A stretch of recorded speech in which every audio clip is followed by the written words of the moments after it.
Well, see, if you're eating that much sugar, it's probably why you feel like crap.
Oh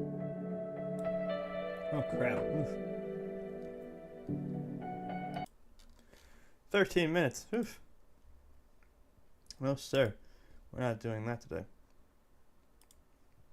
Apologies. I got pulled away.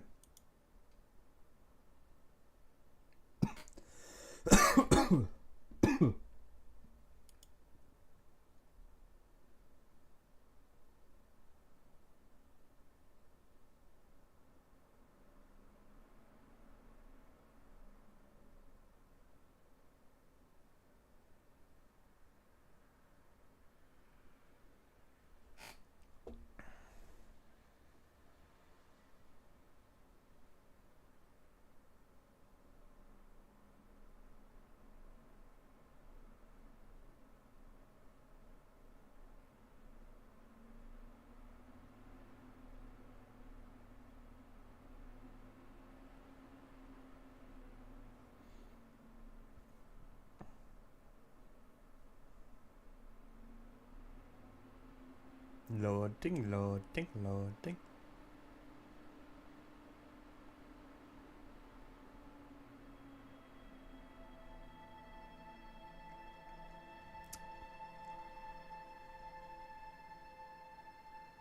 Intro music is so quiet. Sometimes I think the game doesn't have audio. Anyway, almighty game, please don't crash. Ooh, we've had good run of it. Good run of it. Oh, what were we doing? Oh yeah, I killed myself last time, didn't I?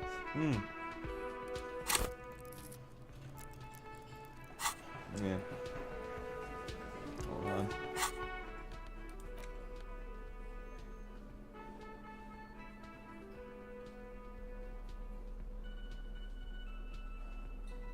Nothing that increases authority. Is this? Maybe. Oh yes, that time we died here again. We died twice to these guys, dude. This is the deadliest encounter in the whole game. Before we do that, though, is there literally anything else we can do it? Oh yeah, we gotta give money. We gotta give Gar our money. And we'll talk to Lena again, I guess. I don't know. Feels like that place is cursed now. You know, now that we've died there twice. Can I help you? He arches an eyebrow. About my bill for tonight. Got 20 real? Yeah, 20 real for the night. Good. You got the room for the night, but remember, you need another 20 real tomorrow. How could anyone forget, asshole? So I think of the whirling. Another thing. Great, I love those. So the phone line is dead? Yes, and the phone company is taking its sweet time sending someone to fix it. He shakes his head and adds, losers. That is pretty strange. It's not strange, it's inconvenient.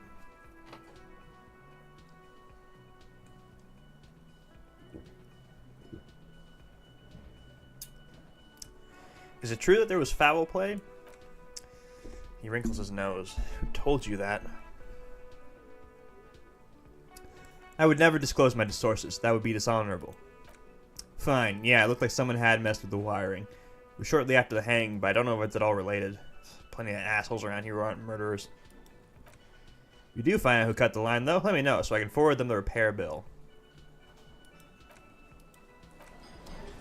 How do I open that?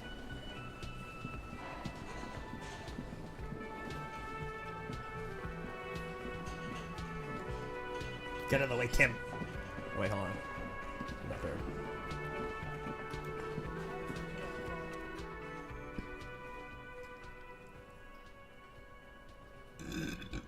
Oh, God. I'm very sorry. I need to stop burping directly into the microphone. That's disgusting. What is this expedition your husband was on? Oh, just some field work, sweetie. Morel is a highly trained scientist. He and his assistant Gary are studying extremely rare species of insect. But they should have returned by now. They were just going down the coast across the waterlock to set a few traps. He said they'd be back on Monday. Who could be keeping them? Streamer Breeze? Illegal. Wait, who's this Gary person? Do you trust him? Oh, sweetie, it's nothing like that. She smiles. Gary's as loyal as they come. I trust him with my husband's life any day.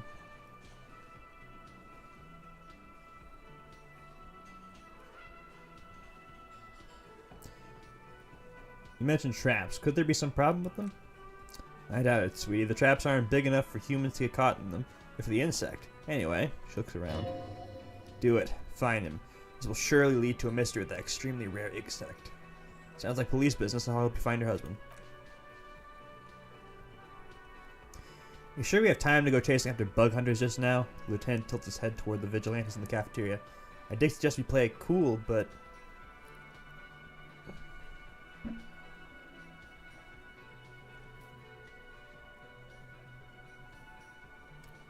It's just police work. Yes, but a junior officer could...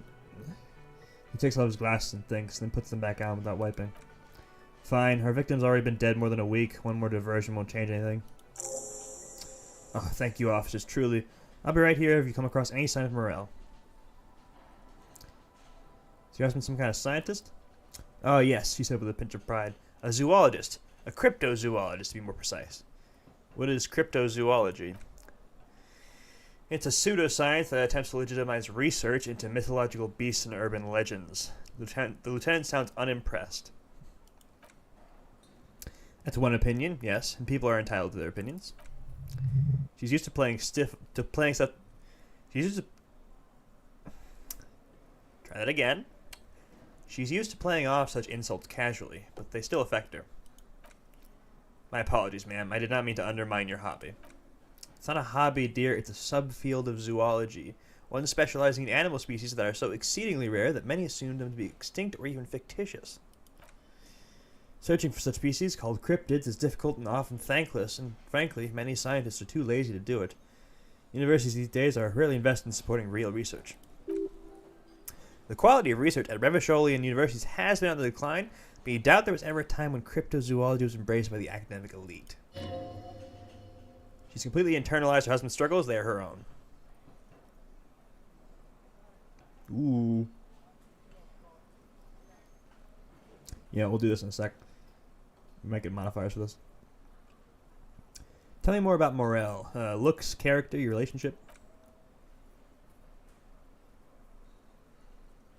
Oh dear, I'm not sure where to begin. Well, what does your husband look like? Well, his expression is slightly grumpy, but his eyes are always bright and curious, like a small boy's. And his palms are quite coarse from all the field work, but he's quite gentle. It's always a challenge to describe the person you know best in the world.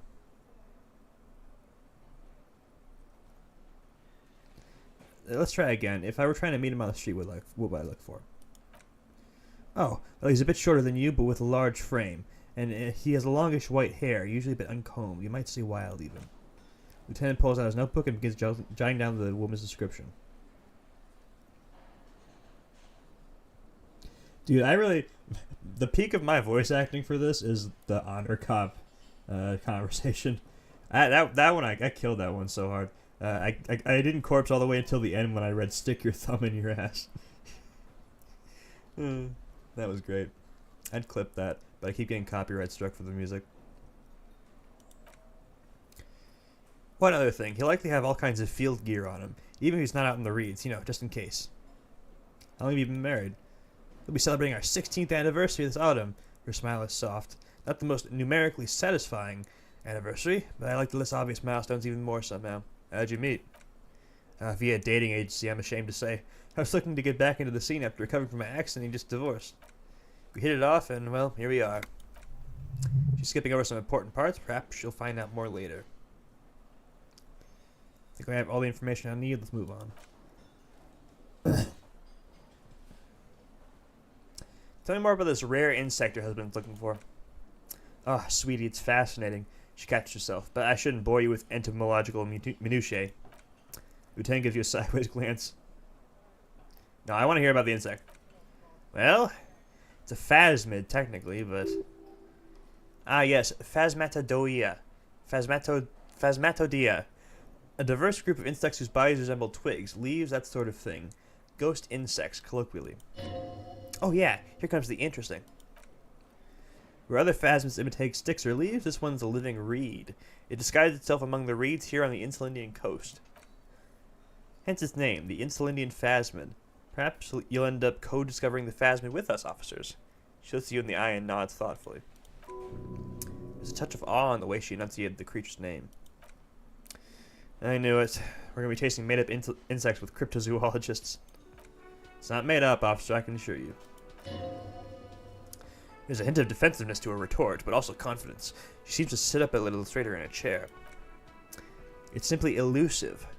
So much so that most establishment zoologists doubt it exists at all. What makes you think the phasma's around here? Well, some teenagers making out in the reeds saw one. They didn't know what it was, of course, but there was a brief article in the local newspaper about their encounter with a ghost insect that looks like the reeds. Gary sent us the clipping. So a newspaper clipping is all the evidence you have? Of course, most phasmid sightings turn out to be false alarms, but the description matched the interlinear phasmid perfectly, and they didn't even know what they were looking at. Enthusiasm has wiped the worry from her face. Her eyes sparkle behind her glasses. You seem really excited about the scripted.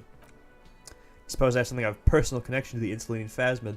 All scientists have their little hobby horses. So, is it dangerous? She chuckles to herself. Not at all. Why else would it hide itself so carefully? Is it valuable? I get real for saying this. It's kind of jerkish to a nice old lady. Yeah. Is it valuable? Oh, I doubt it. Nobody gets into cryptozoology for the money, sweetie. Oh, it didn't give me real. Shit. Does it have cool powers? Yes, it can blend in almost perfectly among the reeds. Her face lights up at the thought of it. It's how it stayed hidden all these years, centuries even. I'm surprised that didn't give me a real. It seems like an ultra-liberal dialogue option. Okay. What's so special about the stick bug then? Oh dear, I'm afraid I'm not explaining this very well. It is very special.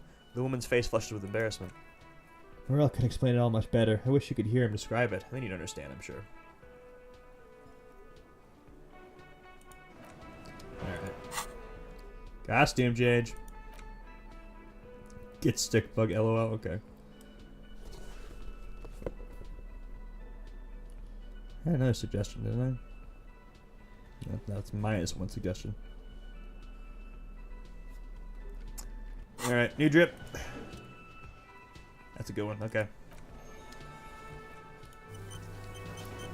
I'm not gonna re-roll this, but I'm quick saving anyway. Oh, yeah. Sometimes, the most charming thing you can do is be reasonable in your requests.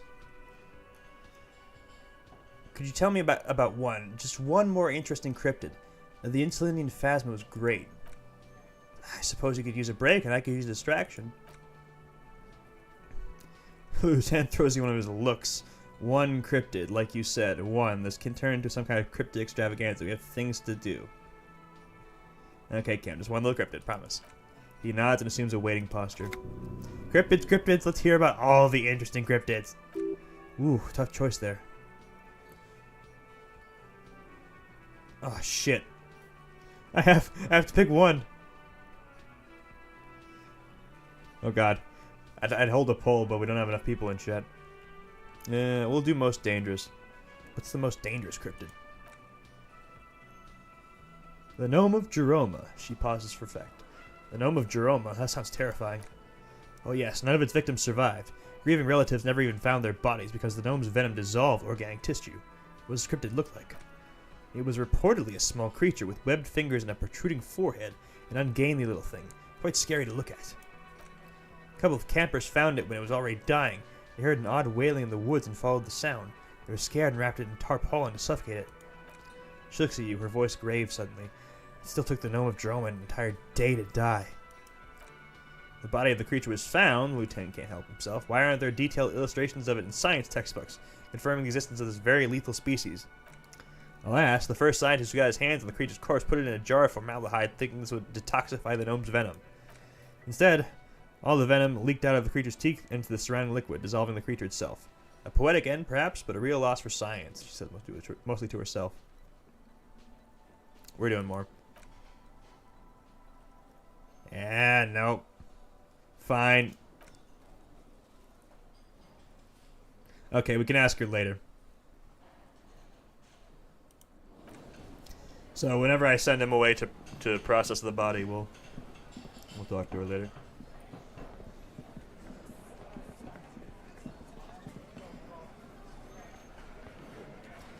Okay.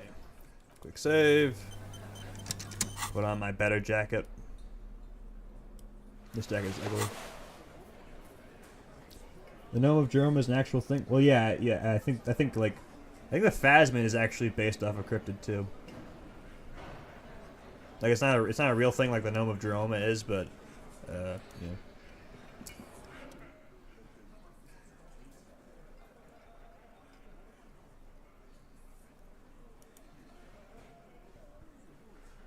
All right. What's the chance this could fail twice? There we go. Okay. I'm pulling in another slapper for tonight. Another banger. Hold on a sec.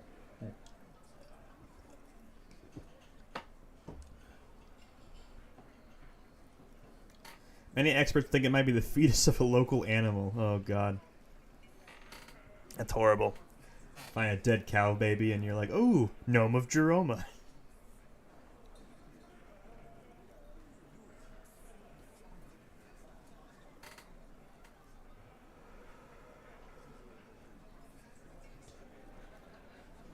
Rabbit? Okay. I don't know why I thought cow fetus. Maybe because I'm thinking of those little balls of cow jelly that I showed you one time. You probably don't remember what I'm talking about.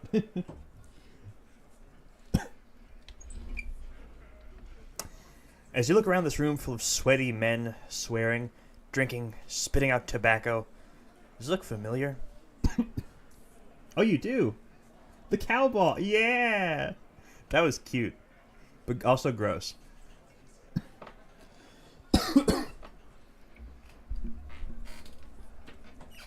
Sorry for assuming. Usually you don't remember, and then you get mad at me for assuming you do remember. Okay. Anyway. Where have I seen this before?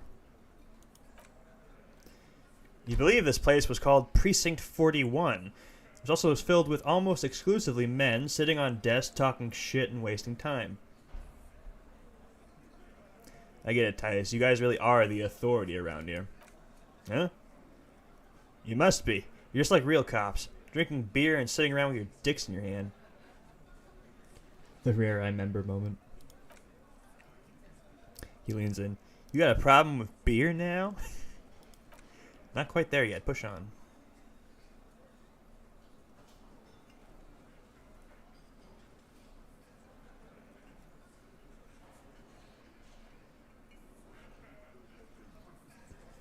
No, you sound good.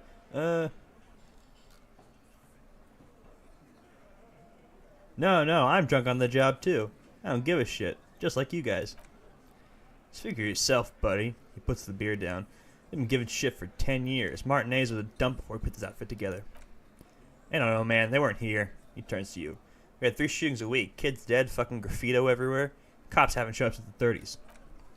Congratulations on the graffito removal. He turns to Titus. All I see is you sitting around talking about Monica's titties while there's a rape victim. So what? What do you want from me? We took care of that fuck. He picks the beer back up. Don't let him drink that. One more push, quick.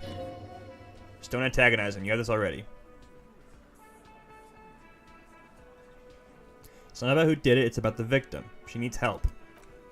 Titus. He looks at her. She stops mid-sentence. That's it. You got him. He's going to give it up, but on his terms. You want to help her, cop? Fine. Fine, I'm gonna let you help her, but you treat her with respect. If you don't, if you question her, harass her... Titus taps his chin with his fist. A freight train of pain, buddy. What is her name? The lieutenant takes out his notes. Clausiane Mandu. She's staying here at the Whirling and Ranks, a real pretty one. Silvery jumpsuit blonde. Titus adjusts his cap. It's Amandu with an O-U. Shit. The girl? The girl upstairs? That can't be her. She knows you drank so hard you forgot you were a cop. Oh, it's her. It's definitely her. It's Miss Orange. It's Mr. Orange, disco dancer. Fuck. Oh, this is bad. We have composure 5. If only I knew this. Okay, well. Oh, we got it. Yes. You inexplicably add cool after the victim's name, but no one notices. Your spine is too damn straight. None of these people would ever suspect you've met her. Whatever you do, do not tell him you know her. That would sound off. What was her relationship with the mercenary? Relationship? There's no fucking relationship. You raped her, that's her relationship. It's like that karaoke incident all over again. Like some of the other girls he was harassing. Okay, enough. All this is irrelevant to your stated investigation. When did the rape happen? He did it before we killed him. He's not going to do it again. Crushed his half-empty beer can, so what does it matter? It would help if we establish a timeline. Alright, 2 weeks maybe? I don't know. I need another beer. Turns to Glenn. Here you go, boss. The tall blonde throws him a can. Titus cracks it open. What is your relationship with her? I know her. He looks around and uncommon silence fills the room. How well do you know her? A small twitch in the corner of Kim's mouth. He has a hunch about what knowing means. Well enough, Copper. We partied. She's been here for a few months. He crosses his arms. Tries to make it sound real casual, but the muscle on his neck tightened. So she's not from around here? You mean Revachol? Nah. She's an immigrant or a drifter of some sort. Been staying here over the winter. If you give her any more trouble, the fat guy blurts out. She's just had some bad luck, that's all. Shut up, Angie. He slaps his forehead. She doesn't need your help. Titus gives them both a look. They fall silent. What's with all the silences? It's like these guys don't know how to feel about this. Should keep picking at it. What was up with the partying she and Titus did? It sounded fun.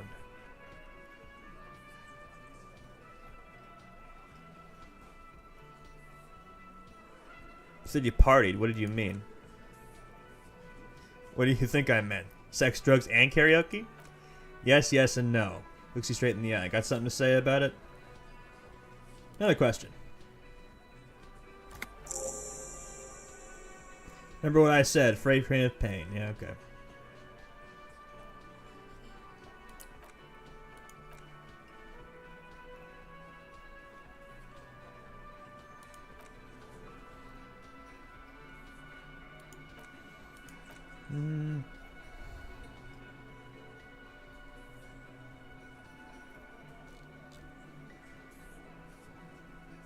I can't ask them about the bullet.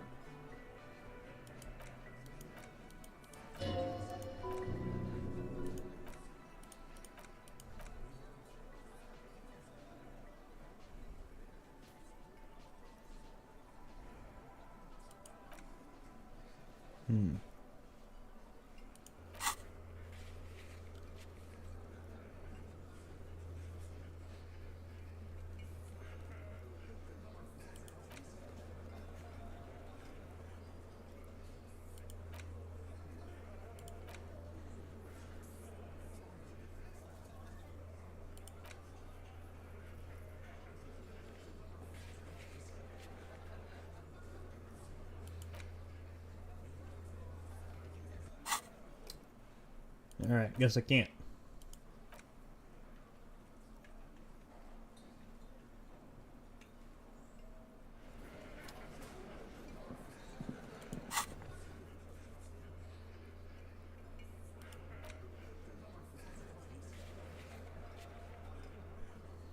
I think we should also...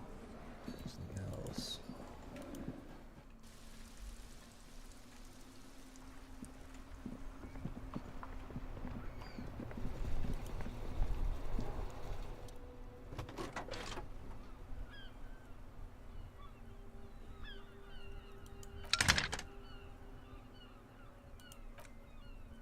Wait, shit, no. I think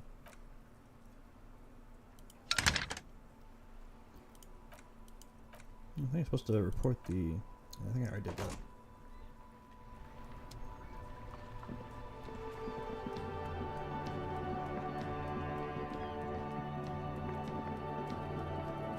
That dumbass doesn't remember what I'm supposed to be doing. Alright, the body's in the bear fridge also. Ooh, wait, actually, we can do this though. I think. Yes.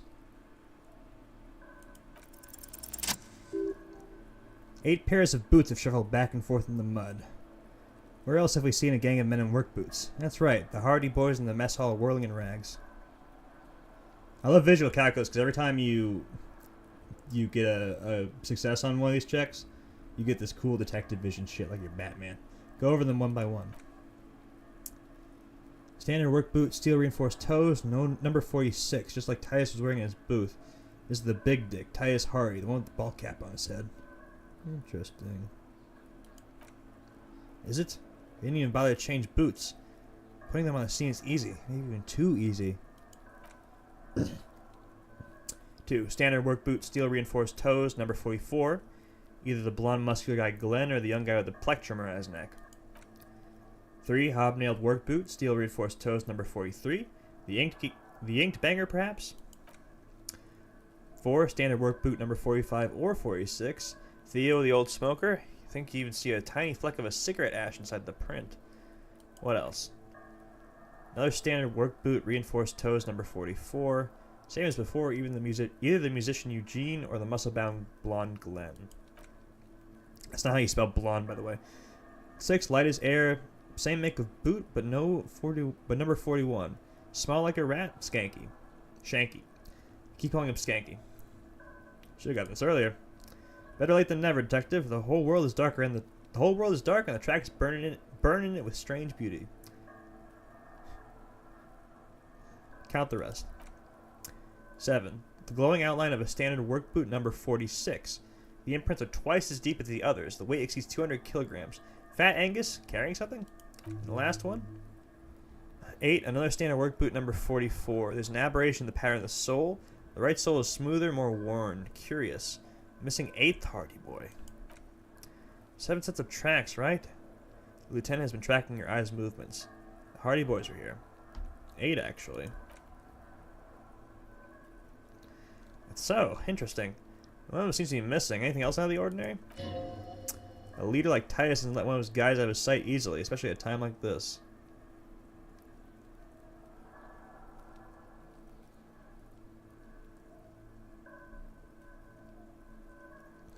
Aberration. One soul is smoother than the other. Interesting. Let's name it the odd soul. I wouldn't be surprised if this was the missing Hardy Boy. Wonder who he is. Oh, this one's easy. Way too easy. It's a driver. A driver would wear down their right shoe before the left, and the accelerator is on the right. Remember that abandoned lorry cabin we found? A piece of sandpaper glued to the throttle. The lieutenant adjusts his glasses, eyes light up with excitement. Which means that the missing lady driver was also present at the lynching? That's it, she's the odd soul. Women. No. She's also the one running the drug trade. Interesting. Now I know who's the missing 8th person at the lynching. Do you think that Hardy and his boys could also be involved in the drug operation?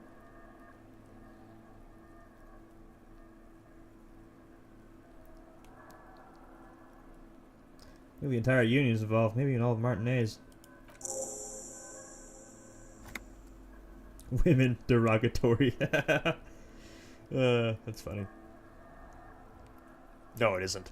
We should start with Titus Hardy. See what he's got to say on the matter. This might throw him off. Work in our advantage. He writes something down in his little notebook. So what else? Light step, number 41 shoe. Guessing that's the skinny Hardy Boy, the one with his front teeth missing. Yes. Still be wrong, but I'm probably not. Heavy one, 200 kilogram imprint. 200? He thinks for a moment.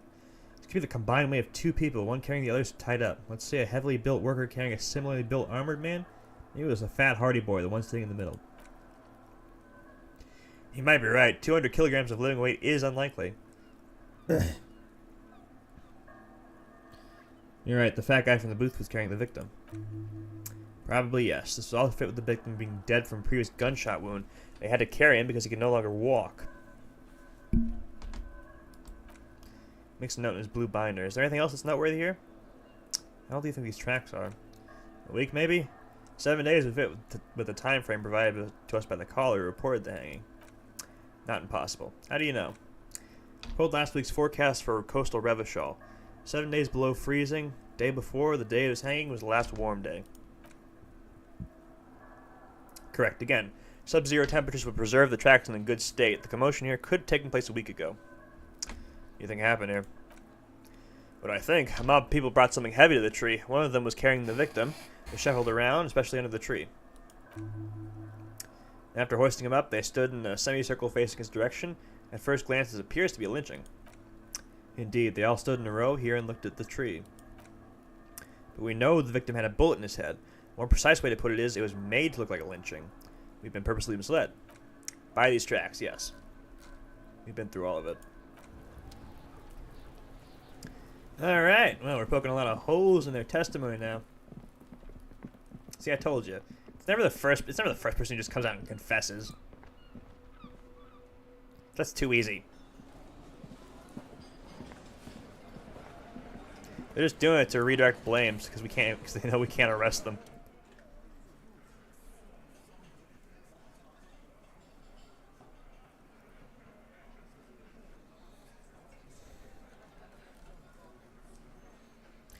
Found 8 sets of footprints, but there's only 7 of you. Where's the 8th Hardy Boy?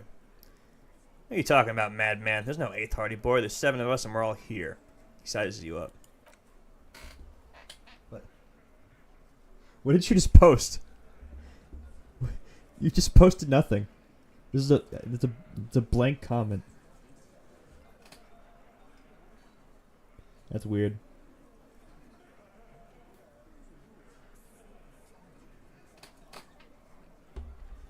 Or what? You want to be the 8th Hardy Boy? We ain't hiring. I'm talented like that. He shakes his head. Actually, boss, we've been talking, and I think she could maybe... My slinky fell on my keyboard. Oh, that's funny. This person Glenn wants to hire, he really respects her. She? So there's an 8th Hardy, and it's a Hardy girl? Who might it be? Elizabeth the gardener? Shut the fuck up, Glenn. He roars. I did the talking here. Now what the fuck do you want, cop? So let me get this straight. There is an 8th Hardy Boy. It's a she, and you don't like us talking about her? That's right. We're not talking about this. This is a private Hardy Boy's matter. Nothing to do with your shit. And, he points to the lieutenant, you're not cops here. Don't go digging around. If you don't want a bullet in the back of your head, I'm watching you. I did not enunciate that properly. Good. We're all watching each other. The lieutenant adjusts his spectacles. Officer, your question? There's no point in pushing it further, he thinks. There's already a victory. We'll learn more about this 8th Hardy sooner or later. I think if I do...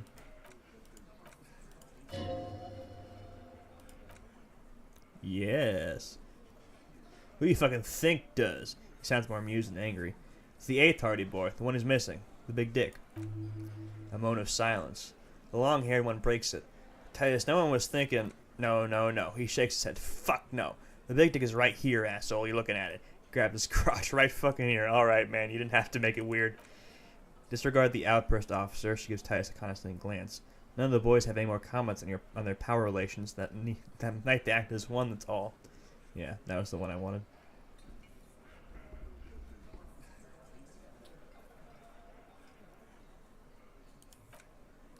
Guess what? I've connected you to the local drug trade. Like hell you have. He leans back unruffled. There is no local drug trade. This place is as clean as a rifle. Go back to Jamrock and ask the local junkies how clean your streets are on Precinct 41 kilos.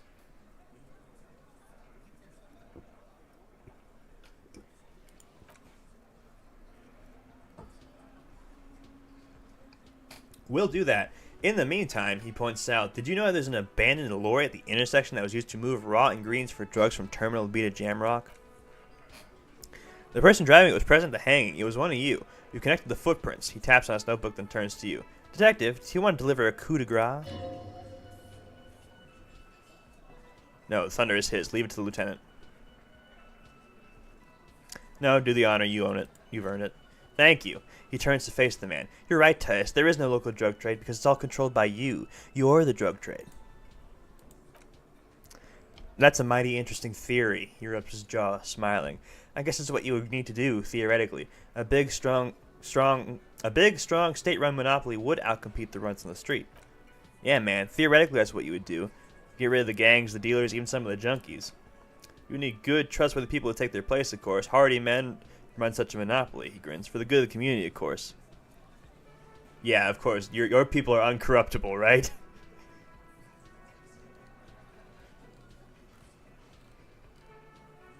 Yeah, keep telling yourself that. I know for a fact there's still plenty of drugs out there. No, there aren't. Some little shit and his dad are doing speed. Boo fucking who. Stuff's probably from Jamrock. Whatever you see is peanuts. Look at the big picture, man. The place is a paradise, and it's all thanks to the Hardy Boys. I would not say it's a paradise, dude. Theoretically, of course, we're just talking politics here. My answer to your drug accusations is how dare you go fuck yourself.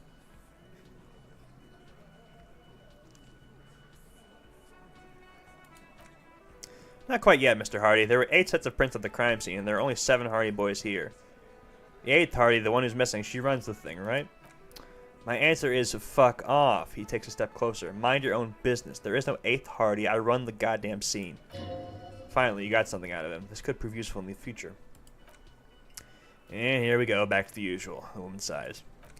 I know. The little man raised his index finger excitedly. Fatty walked on all 4. He's so fucking fat he left 2 sets of footprints. Go fuck your mom, Dennis. That's more like it, boys. She turns to you. You heard him. It was Angus on all 4s. Anything else you need to know? I'm gonna take off now. Okay, I think I can use the skill point.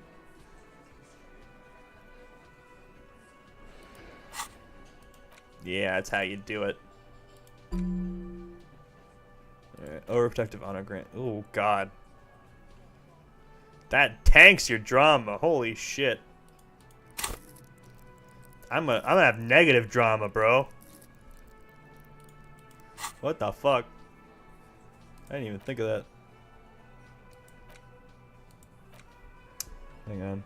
You know, I'm gonna Google this. This is dishonorable, but...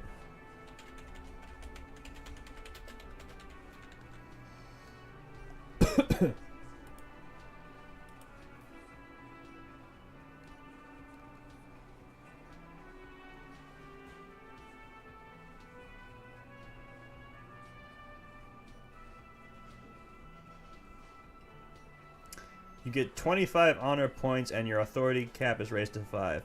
And the 4 drama is temporary anyway, so.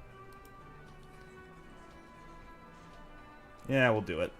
It only takes 20 minutes. Yeah, you know, we'll fucking do this. This debuff will not last very long at all. This is temporary. These are not permanent. You only get these for as long as you're researching it. It's only 20 minutes. They say nameless heroes need no credit. Doing the right thing is reward enough. But deep down, an honorable man knows there will be a reward. Oh yes, the honorable shall inherit the world, and you, Comte d'Honneur, I don't know how to pronounce that, will lead the charge with your thumb held high and shoved directly up your ass. What you need is a creed, an oath, a great oath of honor. Flex your honor gland, see if you can come up with something. Let's honor it up, baby. I'm ready.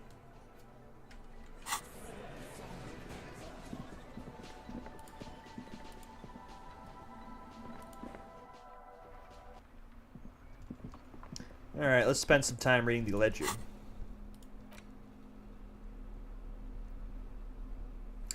Actually, is there anything else I need to talk about? Nah, I don't think so.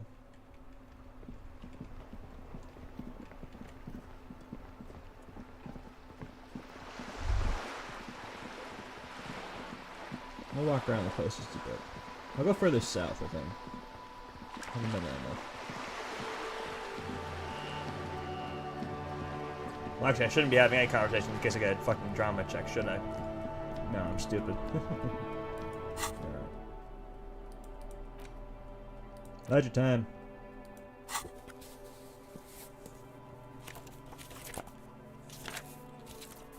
Browse the case files again.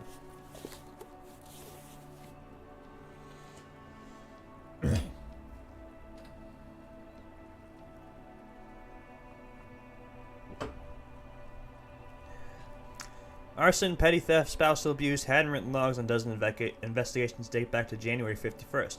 Stamped case files, commit to paper. These are your last couple of months in Revachol, Precinct 41, Jamrock Quarter. Is 2 cases a week a good caseload, Lieutenant? Ah, he raised his nose from his notes. 2 complex cases to undertake is a lot. Yes, you really have to push yourself. I would not suggest it, at least lest you start making mistakes. 2 cases a week appears to have been my load, Lieutenant. I'm not sure I completed them, though. That's a lot. This kind of caseload would explain your solved cases tally on the watermark. He stops. I didn't mean to say you're making mistakes. By the way, that was presumptuous of me. I'm sure I've made plenty of mistakes. That's okay. He nods and then turns back to his own case files. We all make mistakes. God knows I've made my share. He tries not to think of them. Like a fan of gills, the checkered papers dry in your hand. The handwriting is extremely dense if mostly legible. Much of a naming convention here? Yes, it appears you employ a, shall we say, robust yet literary system. Each investigation has its case number written on the margins. Yet, still more tellingly, most are accompanied by a name. Oh my, and they're written in capital letters too. Yes, all caps. One is called The Next World Mural. Another is The Square Bullet Hole Murders. Another yet, The Unsolvable Case. More? Others appear more lighthearted. The Guys on a Couch in an Unexpected Location. And The Murder at the Hookah Parlor. Even the rare article-free Collapsing Tenement. Murder features prominently throughout. You like this grimy murdering, don't you? No, you don't. You're a human measuring instrument, always entirely intellectual.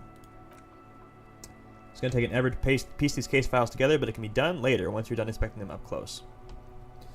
Okay, in my case, Spirit employs some kind of naming convention. You mean the alphanumeric officer precinct time of arrival at the scene? No, I mean a non-numeric one with titles. Oh, you mean the titular? Yes, well, so do I. In our defense, almost everyone in the RCM does. The murder at the hookah parlor seems like a normal day at a hookah parlor. There's a hookah parlor where I live, actually. It's down the street. Never went to it, though. Why is that? It's a holdover from the early days of the RCM, right after the revolution, when the organization had little idea how to do things. It persists in unofficial capacity. Officers use these titles to refer to their work among themselves. Seem to have named a case of the Square Bullet Hole Murders. Again, in your defense, I seem to have named one. He peeks into his notes. The man with the hole in his head. That was a real person. His death was real. Still, I named it that, to amuse myself. He smiles. I pray his loved ones never find out what happened to him. Rail spiked through the head. He died. It was a workplace accident. I gotta open an official case. Is there room? There is, for precisely one more. 15 pages near the end remain untouched by the damage. The checkered grid forms a structure of passages, breaking the case into subtext to accomplish. I'm getting congested. Ugh. Commit to paper.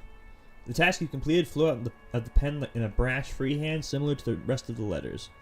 The wording comes easily. It's almost robotically simple, a language developed for mental rigor and simplicity. Inspect victim's body. Get the body down. Interview cafeteria manager. Cross out the ones you've already finished. Satisfying slash sounds across the paper. You're done, it seems to say. And you, and you. And a fuck you to you too. That last one cuts a slash right through the paper. Things to be done and things already done. The composition of reality. This is an extremely useful tool for a detective assistance militia. Now all that remains is to name the case. Lieutenant, have you by any chance named our case? No, actually. Any ideas? The Furies are at home in the mirror.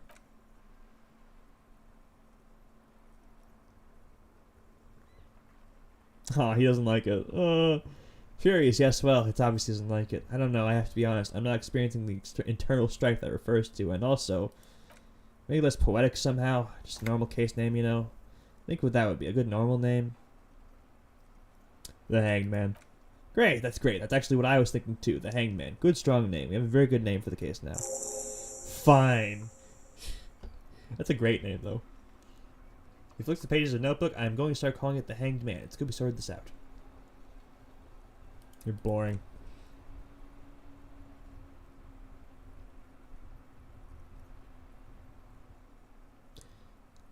Gotta pass a logic check to read my case files. Okay, browse the yellow papers.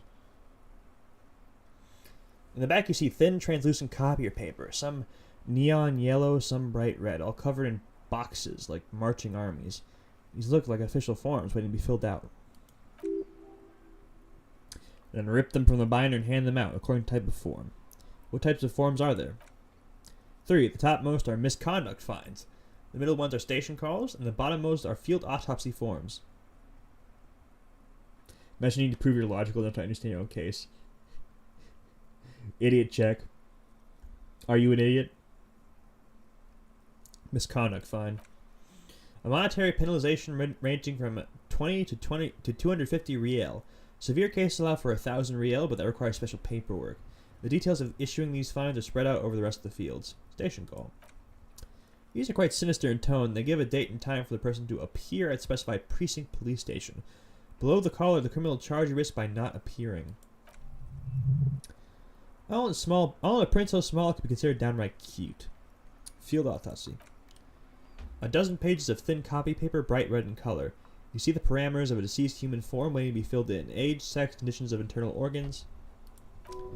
Color of the irises, predation marks, condition of sexual organs. Enough of these. Yes, all that remains now is to fill in those forms and hand them to people. Fines for wrongdoers, interview questions for bad guys, and field autopsy for dead guys.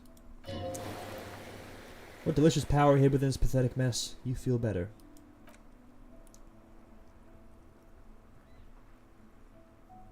Clipboard. It's made of dark blue plastic, hard enough to beat someone to submission with. The edges are rounded, however. The U4 size board feels thick and heavy in your hand. Light shimmers on its wet surface. On the back you see the embossed letters, RCM. What did you say the color was? Blue. The blue heart. Don't look into it. Shake the ledger. Something rattles inside ever so slightly. Is there a hidden compartment? Something small inside. Light? Made of paper or cardboard? Or dried flowers, perhaps? Peek inside. Plastic shimmers like lapis lazuli, but it's not see-through. Can't see to its center. How would I open it? With your hands, U4 sized pages hang from the clip screwed to the top of the board. Smell it.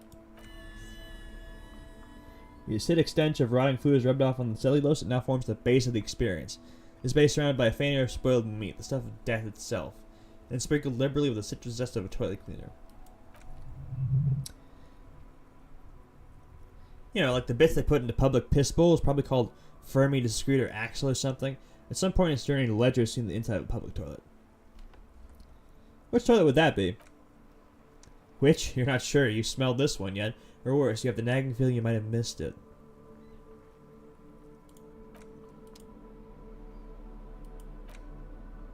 Hang on, we gotta get the gloves on.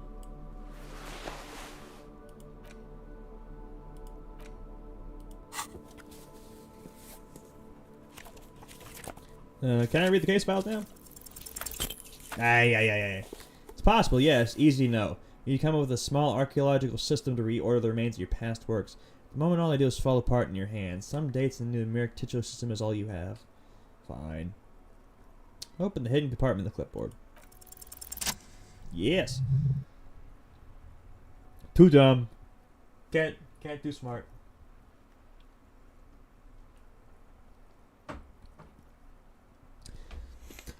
The two sides of the board appear slightly misaligned, like a drawer that's come off the slides. If you bend the plastic on your knees slowly, the slides snap back into place. It should be possible to just, slide the drawer open. Somehow I don't want to. What are you waiting for? Just because you know where this leads to. It doesn't sound like it's going to be fun. Slide the drawer open. Without resistance or sound, the two panels move against each other. The compartment is now open. What's inside? 2 ticket stubs and a handmade postcard. Oh. Well, what are you doing here? We're just gonna ignore that. Pick up the ticket stubs. 2 octopuses are smiling, reaching their tentacles toward each other in colored pencil drawings. The tickets permit access to a zoo in Revachol East. Aquarium costs extra. He's let you go there too.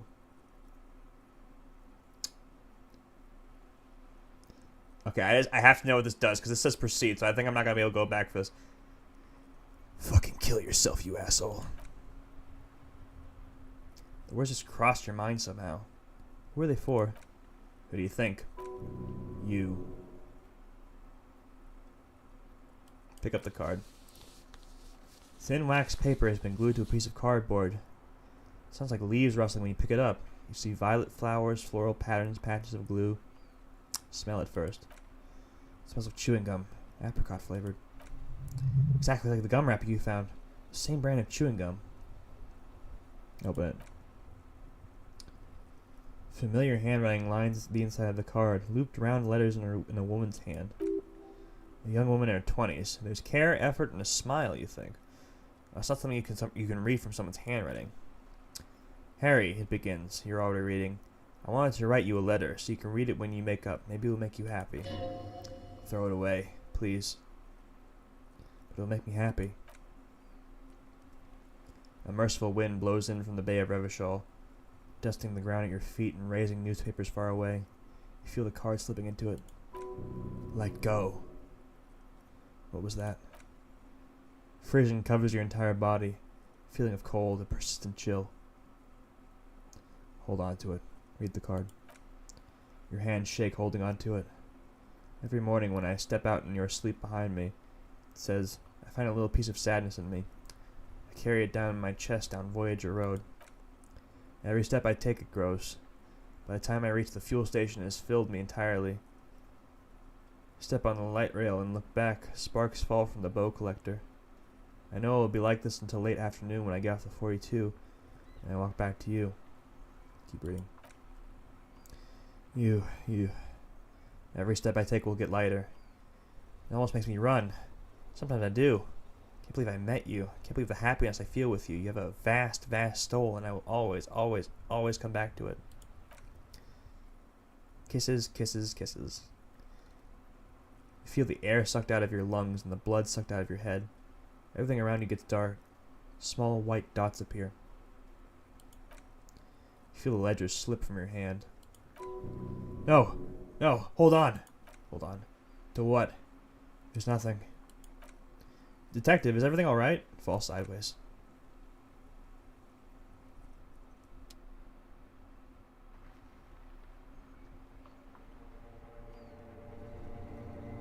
Okay, I didn't fucking die, did I? Did I just kill my ELYSIUM? Oh wait, shit, what?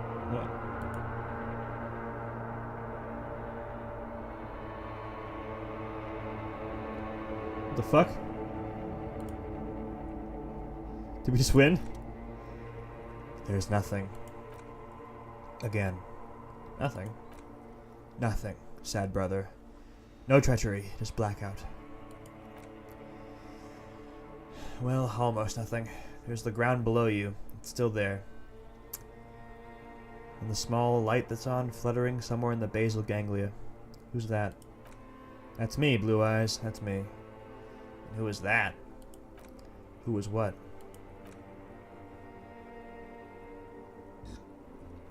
He speaks of the sickening, longing, the unwell emotion. Even in the darkness, he's grasping for it, still trying to hold on to the great sorrow slipping in the water. Slimy. No, I was cool. I'm cool. The cool when you're dead, brother. Here in the paleo and mammalian cortex, we call it the shadow, because it's always there. Tell him. Tell him. Ah, yes. In the olfactory system, they call it the apricot chewing gum scented one. It's unhealthy for them to linger on it, so, but as they say, what do you do? It smelled so nice. It didn't smell nice. It smelled like betrayal. Is that the X something? The bloated corpse of the past resurfacing? No, it was beautiful. Beautiful. Believe me, stupid ape. Its lack of beauty was not the problem. Where's Voyager Road? There is no Voyager Road. There are no roads, no houses, no lights in the windows. It's all on pause. Just lie there motionless. You think they would let you until you disintegrate into biomolecules? No, someone's breathing on your face now, inspecting your pupils, stupid idiot. Not coming back. Oh, but you are. They're pouring something on you, in you. It's delicious. Glowing lights on a dashboard emerge out of nothingness. Where am I? In the upholstered cabin of Lieutenant Kitsuraga's motor carriage, seated in the driver's basket. The air is thick with leatherworks and heavy fuel oil. Cold water runs down your chin. Drink. Water. Lieutenant extending a small canister to your mouth. Drink. Water is cold, silvery, the stuff of life itself as it pours down your parched throat. Pounding in your head recedes as the darkness parts. Drink. He tilts the canister. You haven't drunk water in 2 days. Do you know the human body is not made to survive on alcohol alone? You need a secondary form of hydration. Drink. With greedy gulps, you down a half-liter cold water. Some of it spills on the driver's seat. The lieutenant pays no heed to it. What happened?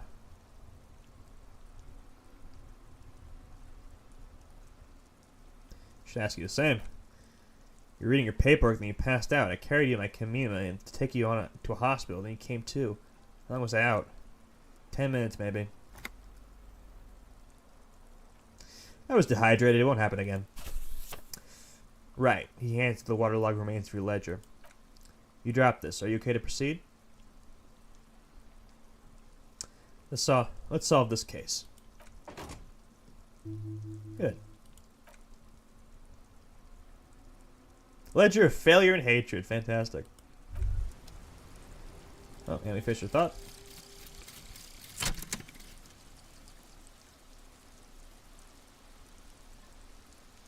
Here it is. It's titled Honor for the Brave and goes, I have no family, I make honor my family. I have no home, I make bravery my home. I have no desire, I make dignity my desire. I have no friends, I make humility my friend. I have no enemy, I make dishonor my enemy. This is my vow of honor. For the brave, I am brave. Something like that. It's not the words that matter, it's the honor. Bonuses, plus 25 honor points. 25,000? I don't know. Learning cap for authority raised to 5. The honor points do absolutely nothing, by the way.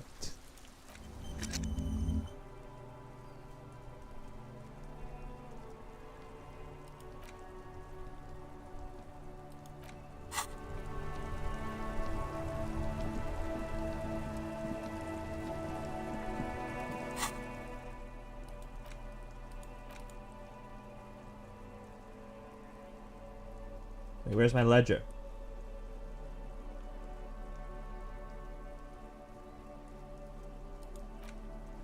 Oh, there it is.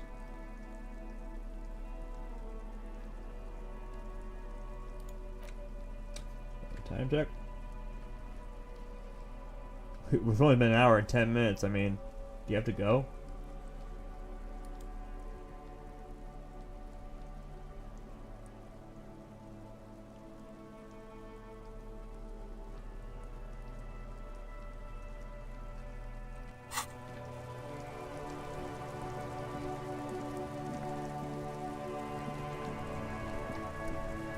Alright, we'll end it then. Just let me do my outro.